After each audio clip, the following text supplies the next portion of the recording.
前几年有注意到，虽然 COP 是一个有关于环境保护、地球生存的一个会议，可是却找不到素食可以吃。我们也觉得其实是跟会议的主题相当有冲突。慈济在前几年加入了跟其他的劝素团体一起写信给大会说，我们希望有素食，而且是素食要多于其他的食物参与气候会议的来宾们。Received the invitation from the government to be here in the COP 28 to provide our products during this day event. A switch for good to switch your life from the eating meat to be vegan and to support the animal.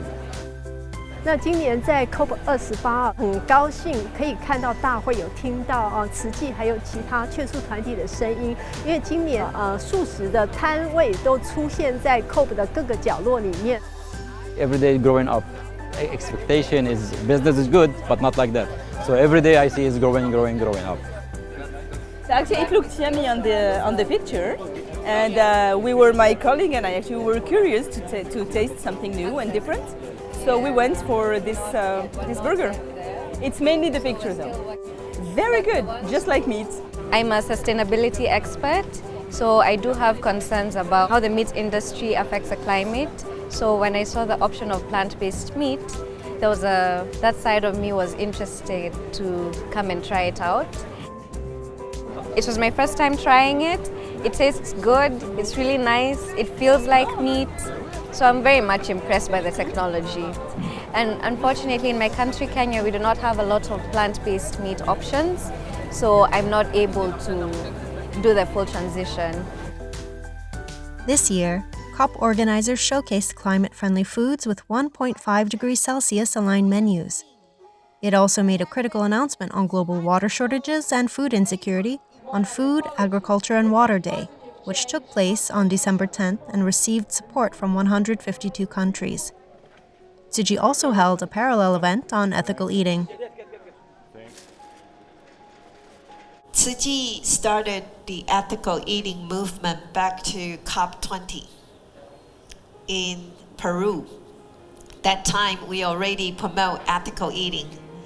It's been a long process. You can see from ethical eating, we moved to plant-based diet. And then from there, we have so-called 80-20 to reduce the hunger movement. And now we have 21-day health diet movement to protect the earth and for good and for the health. So the ethical eating is very resonant with indigenous practices. Being in the middle of the Pacific, understanding that prior to 1980s, our food was 80% from our lands. And after the 80s, it's now 80 to 90% outside of our lands.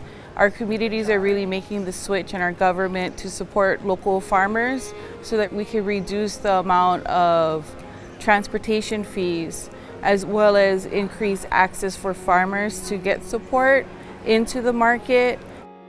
80 billion animals are slaughtered every year for meat. Every year, 80 billion living things are slaughtered.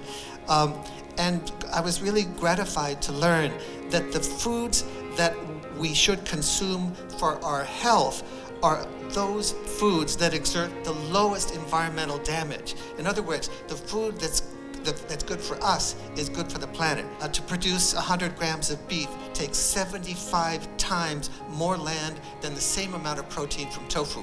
So the foods we should eat for our personal health are the foods we should eat for the planet's health. That's an ethical issue.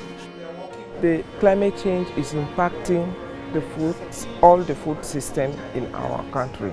The food system is changing very drastically because of the climate change. The weather is now outside the control of everybody, and women are suffering from that. We are importing more than using and eating what we have been producing.